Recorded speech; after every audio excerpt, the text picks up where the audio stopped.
Class নিতে এসেছি, যেখানে আমরা একটু পড়ব ফার্স্ট ল অফ থার্মোডাইনামিক্স নিয়ে।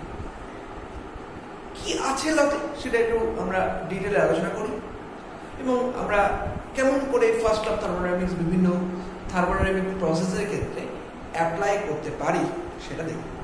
দেখো সেটা কিন্তু কথা হচ্ছে যে এরকম ধর তোকে আমি এখানে একটা টাকা দিলাম, সেই টাকাটা দিয়ে তুই কি করবি, এটা যদি আমার কোশ্চেন হয়, অবভিয়াসলি ছাত্রদের মধ্যে থেকে যে রেসপন্সটা আসে সেটা হচ্ছে যে এই টাকার কিছুটা অংশ দিয়ে আমি নিজের কোনো কিছু কিনবো, নিজের জন্য কিছু কিনবো। সেটা বই হতে পারে, সেটা মোবাইল হতে পারে, সেটা অন্য কিছু হতে পারে। আর যদি তারপরেও আমার কাছে কিছু এক্সট্রা টাকা থেকে যায়, তাহলে সেই এক্সট্রা টাকা দিয়ে আমরা আমাদের ভাই বোন বা বাবা মা তাদের জন্য কিছু কিনতে পারি। থার্মোডাইনামিক্স এর ফার্স্ট ল অনেকটা সেরকম। কি বলছে সে ফার্স্ট ল? বলছে যে আমি যদি কোনো সিস্টেমকে বাইরে থেকে খানিকটা হিট দিই, হিট অ্যাপ্লাই করি কোনো সিস্টেমের উপর, সেই হিটটা এই থার্মোডাইনামিক সিস্টেমের উপর দুভাবে কাজ করবে। এর কিছুটা পার্ট দিয়ে ও নিজের ইন্টারনাল এনার্জি ইনক্রিজ করবে এবং বাকিটা দিয়ে ওখানেটা কাজ করবে। কি ব্যাপারটা আবার বলছি, কোনো সিস্টেমকে যদি আমি কিছুটা পরিমাণ হিট সাপ্লাই দিই, সেই হিট দিয়ে সিস্টেমটা, সেই হিটের খানিকটা অংশ দিয়ে সিস্টেমটা তার নিজের ইন্টারনাল এনার্জি ইনক্রিজ করবে আর বাকিটা দিয়েও খানিকটা কাজ করবে। যেমন তুই বলেছিলি যে তুই কিছুটা টাকা দিয়ে তুই নিজের খানিকটা জিনিসপত্র কিনবি এবং বাকিটা দিয়ে খানিকটা কাজ করবি, সিস্টেমেটিক তাই। যে হিট ও পাবে তার খানিকটা দিয়ে ও নিজের ইন্টারনাল এনার্জি ইনক্রিজ করবে। দেখ, অবভিয়াসলি আমরা মানুষ বলে আমাদের বিভিন্ন রকম চাহিদা আছে এবং সেই চাহিদা পূরণ করতে গেলে আমরা কিছু টাকা পেলে সেই টাকা দিয়ে বিভিন্ন কিছু কিনতে পারি। কিন্তু সিস্টেমের ক্ষেত্রে তার ইন্টারনাল এনার্জি ইনক্রিজ করার অর্থ হচ্ছে তার টেম্পারেচার ইনক্রিজ করা, এর বাইরে কিছু। কেন এটা বললাম না, নর্মালি আমাদের কাইনেটিক থিওরি অফ গ্যাস কি বলছে না, যদি কোনো একটা সিস্টেমকে আমি এনার্জি দিই, তাহলে সেই এনার্জি দিয়ে, সেই হিট দিয়ে ও বেসিক্যালি ওর কাইনেটিক এনার্জি বাড়বে, মানে ওর টেম্পারেচার বাড়বে। তাহলে আলটিমেটলি কোনো সিস্টেমের ক্ষেত্রে তার ইন্টারনাল এনার্জি ইনক্রিজ করার অর্থ হচ্ছে বেসিক্যালি তার টেম্পারেচার ইনক্রিজ করা, এর বাইরে কিছু না। কোন একটা সিস্টেম তার ইন্টারনাল এনার্জি ইনক্রিজ করার অর্থ হচ্ছে তার টেম্পারেচার ইনক্রিজ করা, কারণ তার কাছে টেম্পারেচার ইনক্রিজ করা ছাড়া বাকি আর কিছু নেই তো। এবং বাকিটা দিয়ে ও ইন্টারনাল এনার্জি ইনক্রিজ করে দিল, তারপরেও যদি কিছু তাপ থাকে তাহলে সেই পরিমাণ দিয়ে ওখানেটা ওয়ার্ক করবে। দেখো, তাহলে এটাকেই আমি একটু লেখার চেষ্টা করি। তাহলে কি বলছি আমি, সাপোজ ধর এইটা একটা সিস্টেম, এই সিস্টেমকে আমি বাইরে থেকে এর উপর d q amount of heat দিয়েছি। সেই হিট এর মধ্যে দুটো কাজ করছে। কি কি কাজ করছে না, সেই হিটের একটা পোর্শন দিয়ে এই সিস্টেমটা নিজের ইন্টারনাল এনার্জি ইনক্রিজ করছে। ইন্টারনাল এনার্জি ইনক্রিজ করতে আমরা সাধারণত বোঝাই ডি ইউ দিয়ে, আর বাকিটা দিয়ে ওখানে কাজ করছে সেটাকে আমরা বোঝাই ওয়ার্ক ডান মানে ডি ডাব্লিউ। সো অবভিয়াসলি আমাদের কাছে কি হলো না, d q equals to d u plus d ডাব্লিউ। This is the first law of thermodynamics. কি বলবো এবার একটু বলি। এই যে আগের দিন আমরা থার্মোডাইনামিক ভেরিয়েবল গুলো বলার পাশাপাশি বলেছিলাম থার্মোডাইনামিক ফাংশন। এখানে কিন্তু কিছু থার্মোডাইনামিক ফাংশন নিয়ে আলোচনা করা আছে। যেমন একটা হচ্ছে কিউ, হিট, এক্ষেত্রে হিট রিসিভ। আচ্ছা, পরেরটা হচ্ছে ইউ, যেটা হচ্ছে ইন্টারনাল এনার্জি,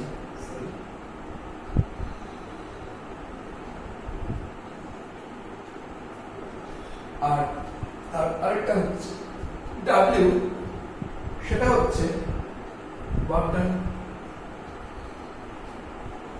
এই তিন ধরনের ফাংশনকে নিয়ে ultimately first law of thermodynamics deal করবে। এবার কথা হচ্ছে যে আমরা বলেছিলাম যে থার্মোডাইনামিক ফাংশনগুলোর ক্ষেত্রে আমাদের কিছু পাথ ফাংশন থাকবে এবং কিছু স্টেট ফাংশন থাকবে।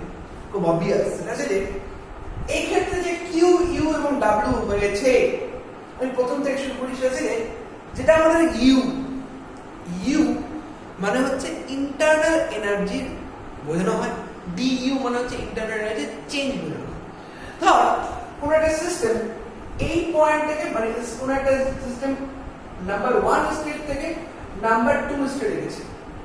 নাম্বার 1 স্টেটে থাকা অবস্থাতে ওর টেম্পারেচার ছিল সাপোজ ধর T1, নাম্বার 2 স্টেটে থাকা অবস্থাতে ওর টেম্পারেচার সাপোজ ধর ছিল T2। দেখো ও যে কোনো পথেই যাক না কেন, এখানে যদি যাই ওর টেম্পারেচার 1ই হবে, এখানে যদি যাই ওর টেম্পারেচার 2 হবে, যে কোনো প্রসেসে না তো মানে আলটিমেটলি স্টেটটাই আলাদা হয়ে যাবে। তাহলে 1 এবং 2 তে ও বেসিক্যালি একই জায়গাতেই যাচ্ছে, মানে আলটিমেটলি 1 এবং 2 তে যে কোনো প্রসেসে ও চেঞ্জটা একই হবে। তার মানে যে কোনো প্রসেসে ওর du টা সেম হবে, যে কোনো প্রসেসে du সেম। তাহলে আলটিমেটলি এক্ষেত্রে কি হলো, দেখো এক্ষেত্রে অবশ্যই হলো du বেসিক্যালি হচ্ছে টেম্পারেচারের চেঞ্জের কথা বলছি। তাহলে du টা হচ্ছে যে কোনো জায়গায় আমি এটাকে লিখতে পারি অবশ্যই, মানে ধর 1 নম্বর স্টেটের টেম্পারেচার হবে T1, ধরো তার ক্ষেত্রে ইন্টারনাল যাবে U1, 2 নম্বর স্টেটের টেম্পারেচার হবে U2, তার টেম্পারেচার T2, তাহলে ইন্টারনাল যাবে U2। যে কোনো প্রসেসের ক্ষেত্রে এটা প্রযোজ্য। তাহলে অবভিয়াসলি এক্ষেত্রে থেকে দেখো এক্ষেত্রে আমরা কি করতে পারি সেটা দেখো। তাহলে সবসময়ের জন্য আমরা du কে U2 U1 ফর্মে লিখতে পারবো, এবং অবভিয়াসলি এই ফর্মে লেখার অর্থ হচ্ছে আমি কিন্তু এই ইউ যে ফাংশনের কথা বলছি সেটা অবশ্যই হবে একটা স্টেট ফাংশন, কারণ এটা ডিপেন্ড করছে না কোন পথে নিয়ে যাওয়া হচ্ছে তার উপর। নেক্সট, এবার আমাদের এখন বাকি আছে হচ্ছে এই দুটো জায়গাটা লিখে, এখন আমাদের বাকি আছে হচ্ছে কিউ এবং ডাব্লিউ। দেখো কিউ এবং ডাব্লিউ এর কথাটা একটু বলি। সাপোজ ডাব্লিউ মানে হচ্ছে ওয়ার্ক ডান। ওয়ার্ক ডান মানে আমরা অন্তত এইটুকু তো সেন্স আছে, আমরা ওয়ার্ক ডান মানে পিডিভি, জানি পিটা হচ্ছে প্রেসার, ডিভিটা হচ্ছে ভলিউমের চেঞ্জ। টোটাল ডাব্লিউ এর ক্ষেত্রে হবে হচ্ছে ইন্টিগ্রেশন পিডিভি, এটা সামথিং v1 থেকে সামথিং v2 পর্যন্ত। বোঝা গেছে? তাহলে অবভিয়াসলি ডাব্লিউ এর ক্ষেত্রে ব্যাপারটা কি হলো, যদি আমি এইভাবেই আঁকি, সাপোজ ধরো এই বরাবর এটা p, এই বরাবর v, আর এই বরাবর t। সাপোজ ও এইরকম একটা পয়েন্ট 1 থেকে এরকম একটা পয়েন্ট 2 তে আসছে। দেখো 1 থেকে 2 তে আসছে, ও এইভাবে আসতে পারে, ও এইভাবে আসতে পারে, ও এইভাবে আসতে পারে, সরি ওইভাবে আসতে পারে। সাপোজ ধরো যখন ও এই নিচের পাতটা দিয়ে আসে তখন সেক্ষেত্রে ও সরি এইটা একটু সমস্যা হচ্ছে,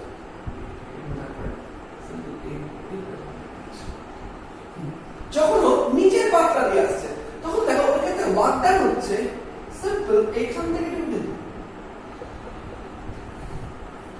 যখন তারপরে উপরে জায়গাটা আছে তাহলে তো ওয়ার্ক ডান কিন্তু আলটিমেটলি পিরিয়ড এরিয়ার মধ্যে কার মানে এটুকু। যখন উপরে পাতটা আছে তখন ওটা এত বড়টা, তাহলে প্রত্যেকটা জায়গাতে প্রত্যেকটা স্টেটে মানে প্রত্যেকটা প্রসেসের ক্ষেত্রে 1 থেকে 2 তে আসতে গিয়ে ওর ডিফারেন্ট এরিয়া কভার আপ করছে, মানে ওর ওয়ার্ক ডান ডিফারেন্ট।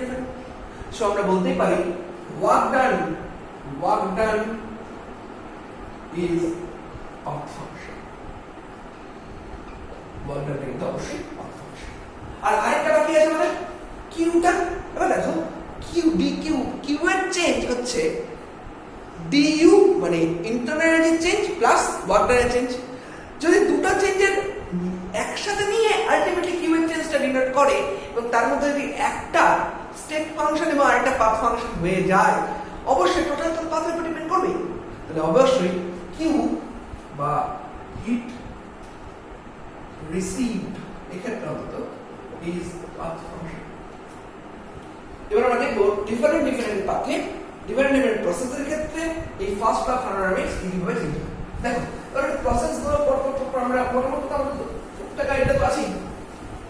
ফার্স্ট যেটা আমরা করতে চাই সেটা হচ্ছে অবশ্যই আইসোথার্মাল প্রসেস। মানে এই প্রসেসটাতে হচ্ছে টেম্পারেচারটা ফিক্স থাকবে, fix temperature, isothermal process, temperature fix. তাহলে dq equals to du plus dw আমরা বলে থাকি সমান্তর। এর কথা হচ্ছে যে আইসোথার্মাল প্রসেস যদি হয় তাহলে আমি বললাম টেম্পারেচার ফিক্সড, এবং অবভিয়াসলি আমি আমার ডিসকাশনের ক্ষেত্রে তো বলেছি যে টেম্পারেচারের উপর ডিপেন্ড করে হচ্ছে basically internal energy. So temperature যদি ফিক্স থাকে তাহলে dt basically 0, so du equals to 0, তাহলে ইন্টারনাল এনার্জি কোনো চেঞ্জ হবে না। তাহলে অবভিয়াসলি dq হয়ে যাচ্ছে dw এর সঙ্গে সমান। dq is equals to dw for isothermal process। ওকে, এই ক্ষেত্রে কিন্তু কোনো রকম ইন্টারনাল এনার্জি চেঞ্জ হয় না, কারণ ওর টেম্পারেচারটা ফিক্স। এরপরে যদি আমি আরেকটা প্রসেসের কথা বলি, এটা হচ্ছে যে প্রসেসটা হচ্ছে অ্যাডিয়াব্যাটিক প্রসেস। আমরা মোটামুটি আমাদের কম বেশি সবারই আইডিয়া আছে অ্যাডিয়াব্যাটিক প্রসেস সম্বন্ধে। যদি অ্যাডিয়াব্যাটিক প্রসেসের সম্বন্ধে বলি, অ্যাডিয়াব্যাটিক প্রসেস এর সম্বন্ধে যদি বলি তাহলে সেক্ষেত্রে দেখো তো কি হচ্ছে না, অ্যাডিয়াব্যাটিক প্রসেস হচ্ছে যে প্রসেসের ক্ষেত্রে কোনো ধরনের হিট রিসিভ হয় না বা হিট রিজেক্ট হয় না, সেই প্রসেসটাকে তো আমরা বলবো adiabatic process. No heat exchange allow, মানে সিস্টেম এবং সার্কিটের মধ্যে কোনো রকম হিট এক্সচেঞ্জ আমি অ্যালাউ করছি না। তাহলে দেখো সেক্ষেত্রে কি হচ্ছে, তাহলে dq equals to du plus dw যদি হয় তাহলে দেখো dq তো আলটিমেটলি 0, এবার dq যদি 0 হয় তাহলে দেখো এখান থেকে কি বলতে পারি না du equals to minus dw, du equals to minus dw। এবার ব্যাপারটা একটু বোঝার চেষ্টা করো, যদি dq 0 হয় তাহলে du equals to যদি minus dw হয় তাহলে এক্ষেত্রে দুটো কেস হতে পারে। নাম্বার 1 কেস 1, একটা কেস কি হতে পারে দেখো, অ্যাডিয়াব্যাটিক এক্সপানশন, একটা এক্সপ্যানশন হচ্ছে, মানে বেসিক্যালি এক্সপানশন হওয়ার অর্থ হচ্ছে সিস্টেমের ভলিউম ইনক্রিজ করছে। ভলিউম যদি ইনক্রিজ করে আলটিমেটলি কি work done is always positive, so dw is positive in this case. তাহলে এক্ষেত্রে আমি বলতেই পারি দেখো du equals to minus dw, so du is negative. তাহলে অ্যাডিয়াব্যাটিক এক্সপানশন বেসিক্যালি du যদি নেগেটিভ হয় তাহলে কি আমি এটা বলতে পারি না যে এটা বেসিক্যালি কুলিং হচ্ছে, মানে সিস্টেমটা বেসিক্যালি কুল ডাউন হচ্ছে, সিস্টেমটা টেম্পারেচার কমে আসছে।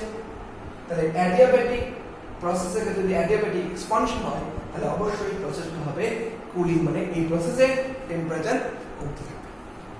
নেক্সট যদি আমরা অন্যান্য কেস 2 এর কথা বলি একটু, তাহলে কেস 2 এর ক্ষেত্রে আমরা কি বলছি একটু দেখো। কেস 2 টা হচ্ছে অ্যাডিয়াব্যাটিক কম্প্রেশন, কেস 2 হচ্ছে অ্যাডিয়াব্যাটিক কম্প্রেশন।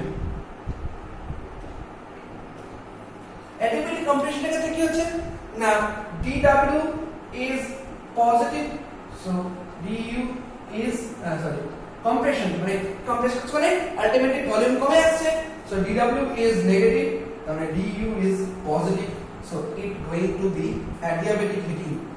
মানে এই প্রসেসে কিন্তু adiabatic heating আমরা লক্ষ্য করতে পারি, সিস্টেমটার টেম্পারেচার ইনক্রিজ করছে। আচ্ছা এরপরে আর কি কি প্রসেস আমাদের হতে পারে সেটা একটু বলে দিই। আরেকটা প্রসেস অবশ্যই হতে পারে আইসোবারিক প্রসেস। এটা খুব সুন্দর, এটা দেখো সবাই, আইসোবারিক প্রসেস মানে এই প্রসেসে বেসিক্যালি কিন্তু কোনো আইসোবারিক প্রসেস, এই প্রসেসে বেসিক্যালি কোনো তোমার প্রেসারে চেঞ্জ হয় না, মানে প্রেসারটা ফিক্সড। এবং এক্ষেত্রে দেখো আমি কি করতে পারি, dq equals to du plus dw। যখন এটা আইসোবারিক প্রসেস হয়ে যাচ্ছে তখন অবশ্যই du আর দেখো এটাকে আমি অবশ্যই লিখব পিডিভি, তো কারণ প্রেসারটা ফিক্স আছে এবং ইন্টিগ্রেশনটা হবে ডিভি এর উপর শুধুমাত্র v1 থেকে v2, কারণ একটা দেখো বেসিক্যালি আইসোবারিক প্রসেস যদি আমি এখানে দেখাই তাহলে এই বরাবর হচ্ছে ভলিউমে চেঞ্জ হচ্ছে, এই বরাবর হচ্ছে প্রেসারে চেঞ্জ হচ্ছে, তাহলে অবভিয়াসলি এটা দেখতে এরকম ধরনের, কারণ প্রেসারটা ফিক্সড, ভলিউমটা চেঞ্জ হচ্ছে। সো ভলিউমটা একটা v1 পয়েন্ট থেকে একটা v2 পয়েন্টের দিকে যাচ্ছে, মানে এই দিক থেকে এগিয়ে যাচ্ছে। তাহলে অবশ্যই v1 থেকে যদি v2 হয় তাহলে du প্লাস p ব্র্যাকেটে v2 মাইনাস v1 হয়ে যাবে dq টা। এই পদ থেকে কিন্তু প্রসেসটা খুব সহজ হবে। নেক্সট যদি আইসোবারিক প্রসেসের পরে আমরা বলি আইসোকোরিক প্রসেস, যদি আমরা পরে আইসোকোরিক প্রসেস সম্বন্ধে মোটামুটি একটা ধারণা পাওয়ার চেষ্টা করি, তাহলে দেখা যাচ্ছে কেমন হচ্ছে। আইসোকোরিক প্রসেসের ক্ষেত্রে আমরা কি করব, যদি গ্রাফ আঁকার একটু চেষ্টা করি, এই বরাবর আমি ভলিউম করছি, এই বরাবর আমি প্রেসার চেঞ্জ করছি, তাহলে বেসিক্যালি এই প্রসেসের ভলিউমের কোনো চেঞ্জ হবে না, প্রেসার চেঞ্জ হতে পারে না, সেটা ডিপেন্ড করছে প্রসেসটা কি তার উপর। তাহলে বেসিক্যালি এই রকম ধরনের হওয়া উচিত, মানে 1 থেকে 2 এরকম কোনো প্রসেস হওয়া উচিত, যেখানে ভলিউমের কোনো চেঞ্জ নেই। তাহলে ভলিউমে যদি কোনো চেঞ্জ না থাকে তাহলে পি ডিভের ক্ষেত্রে এরিয়া আন্ডার দ্য কার্ভ ছিল, সো আমরা জানি dq equals to du plus dw, কিন্তু যখন প্রসেসটা আইসোকোরিক প্রসেস হবে তখন dw ছিল, তাহলে dq equals to du। So টোটালটা দিয়ে কিন্তু সিম্পল ও নিজের ইন্টারনাল এনার্জি ইনক্রিজ করবে, আর কিছু না, কোনো রকম ওয়ার্ক ডান করছে না আইসোকোরিক প্রসেসের ক্ষেত্রে। আর এবার আরেকটা জিনিস কি করি, আরেকটা আছে যেটা আমাদের সাইক্লিক প্রসেস। সাইক্লিক প্রসেস, এই সাইক্লিক প্রসেসের ক্ষেত্রে মানে কি হচ্ছে না, অবশ্যই দেখো এটা মোটামুটি একটা গ্রাফ আছে, v ভার্সেস p এর গ্রাফ আছে। অর্থাৎ প্রসেসটা হচ্ছে সাইক্লিক প্রসেস, মানে আমাকে 1 নম্বর পয়েন্ট থেকে 2 নম্বর পয়েন্টে যেতে হবে। তাহলে প্রথমে আমি 1 নম্বর পয়েন্ট থেকে 2 নম্বর পয়েন্টে গেলাম, আবার 2 নম্বর পয়েন্ট থেকে 1 নম্বর পয়েন্টে ব্যাক করলাম, তাহলে আলটিমেটলি এটাই আমাদের সাইক্লিক প্রসেস। তাহলে সাইক্লিক প্রসেস যেটা বলছি, সেই প্রসেসের ক্ষেত্রে অবশ্যই সবসময় যেন যেটা হচ্ছে 1 নম্বর পয়েন্ট থেকে শুরু হলে আলটিমেটলিও 1 নম্বর পয়েন্টেই ব্যাক করছে। তার মানে ইনিশিয়াল পয়েন্ট আর ফাইনাল পয়েন্ট সেম। তাহলে ইনিশিয়াল পয়েন্ট আর ফাইনাল পয়েন্ট যদি সেম হয় তাহলে এটাই ইনিশিয়াল পয়েন্ট, এটাই ঘুরে আবার এটাই final point. So initial point মানে du সাধারণত আমি লিখছি u1 u2 বা u2 u1, বাট এখানে ইনিশিয়াল পয়েন্ট আর ফাইনাল পয়েন্ট সেম। সো এটাকে আমি বলতে পারি ফর দিস কেস সাইক্লিক প্রসেসের ক্ষেত্রে du 0। সো আমি বলতে পারি dq equals to du plus dw এর ক্ষেত্রে du 0। So dq equals to এই প্রসেসের ক্ষেত্রে কিন্তু ও নিজের ইন্টারনাল এনার্জি কোনো ইনক্রিজ করছে না, কিন্তু টোটালটাই ওয়ার্ক করে দিচ্ছে। এটাই হচ্ছে বিভিন্ন প্রসেসের ক্ষেত্রে আমরা ফার্স্ট ক্লাস থর্মোডাইনামিক্স থেকে মোটামুটি একটা প্রেডিকশন আনার চেষ্টা করলাম।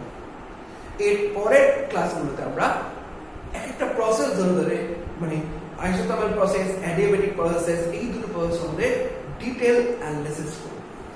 আজকে এই পর্যন্ত।